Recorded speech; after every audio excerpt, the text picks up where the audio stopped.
Hi folks, Mike here from Random Acts of Cooking, and for this Memorial Day I am going to cook a chicken on a pit barrel cooker.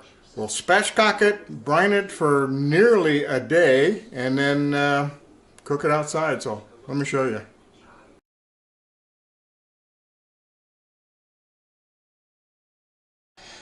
Okay, I'm going to take my spatchcock chicken and brine it. When I'm using the Oak Ridge Barbecue Game Changer Brine and Injection, and it says on the back to if you're mixing full strength, you only brine a whole chicken 3 to 8 hours. I'm going to use a half strength because I'm going to let this brine for nearly probably 20 hours or so anyway. So I have 1 gallon of water, 1/2 cup of brine / injection stuff. I'm going to mix this up real good and soak my chicken. Soak my chicken. While I'm stirring this up, this has in it ingredients is sea salt, cane sugar, garlic, black pepper, onions, spices, chilies, blackstrap molasses, and maltodextrin. Gotta have my daily dose of maltodextrin. Alright, this is almost, alright, anyway, I'll let this dissolve a little bit and then we'll throw it all in a bag. Alright, now let's get this chicken brine ready here. I'm going to put the whole gallon of water in this 2.5 gallon bag. And like I said, this will go in the refrigerator for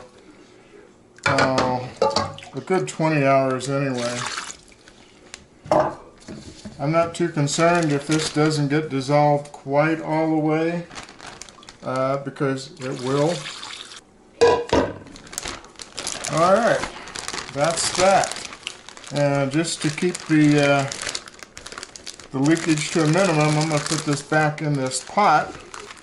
Alright, that's it till tomorrow, folks, so see you then. Bye. Okay, here's my marinated chicken after 18.5 hours, and once again it was marinated with the Oak Ridge Barbecue Game Changer Brine and Injection. So anyway, it's been brining, like I said, 18.5 hours. I'm going to continue with Oak Ridge Barbecue. I have the Secret Weapon pork and chicken rub that I'm going to put on this. So, without further delay, I'm going to sprinkle this. The chicken has been, I think I said, rinsed. It's still wet, so the rub should stick pretty good to the wet chicken. Okay, this is going to sit here for about 20 minutes, half hour, while I get the pit barrel cooker ready for indirect cooking. So, see you in a little while and see you out back. Alright, it's a little windy. Hopefully this will work. Alright, I have my basket of charcoal down the bottom. There's some older charcoal on the bottom, and about half of it's got some new. Anyway, I'm going to dump a small chimney of hot coals in here, and if you can see, I have 3 bolts that were installed approximately, I don't know, maybe about 18 inches up from the bottom. This is going to be indirect, so once I get the coals on there, the hot coals on here, I'll show you how this gets assembled for indirect cooking. I'm stuttering because it's cold out today. Alright, I have my smaller chimney of hot coals. Let's get that in there. Got a few chunks of some apple wood. Now for the indirect setup, I have the original grate that came with the pit barrel cooker that sits here.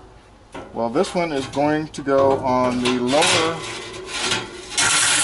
lower set of screws. I have a pizza stone wrapped in some aluminum foil. That's going to go there. That's going to make this indirect cooking. And I have a drip pan about halfway full of water. And another grate that goes on the upper screws. This is the one with the opening, so you can hang something down there and cook as well as use it for grate. Anyway, I'm going to use the whole surface of that.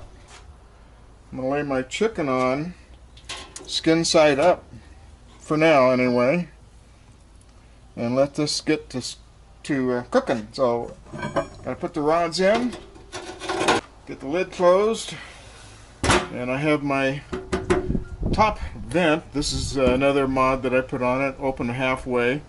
The bottom vent on the pit barrel cooker is open about a third of the way, a third to the fourth of the way. So anyway, we'll let this go for now, and I'll check it in half an hour, see where our temp is. So see you in a little bit. Alright, it's been about an hour. The temperature inside here, I put my probes in, it's been running around 275 to 300. My internal probe here is running, it shows 118 Fahrenheit so far. What I got here is about 3 or 4 tablespoons of butter with about a tablespoon of the rub. Since I have it open, I'll just baste this a little bit and close it back up and let it keep it going. Okay, we'll keep an eye on the temperature and see you in a little while. Okay, I don't have any idea how long this has been on. I'd have to look at the videos to find out what time stamp they have on them. But anyway, I just checked it about 5 minutes ago, and the internal temperature of the breast is 164. Close enough for me. So let me get my hot pads and we'll get this out of here and take a look at it. Alright, there it is. We'll take it inside, let it rest for a little bit, and give it a taste. Okay, here we are. I have to be careful picking it up. Here's just the back side, just get a shot. Because I think this is going to pull apart fairly easily once the skin is cut away. Oh yeah, pulls apart. Final temperature when I pulled it off, I had 164 on the breast and about 172 on the thighs and the legs. So, I know it's done by now. It's been sitting here like maybe 15 minutes. Let's just start cutting into here and see. Oh, yeah. Still got juices inside. Yeah, the white meat is the one you want to taste test and take a look at, because if the white meat is done good, the rest of it's going to be fine. Dark meat will take the temperature a lot better than the white meat. So there's some of the seasonings I just put underneath the skin. Alright, let's take a little taste of that white meat. Okay, here's my taste, white meat. That is really, really good. I'm glad I pulled it off when I did. There's a big chunk of the white meat, it's still steamy. Because the white meat is really juicy, tender. The flavor of that rub and the brine.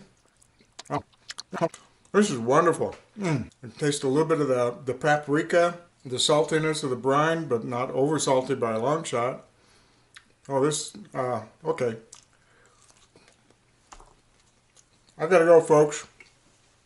I gotta eat this up. So, thanks for watching, and recap. Oak Ridge Barbecue, Game Changer, brine and injection. I have to try that as an injection next time.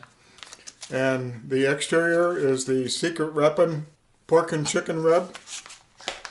That's some good stuff, folks.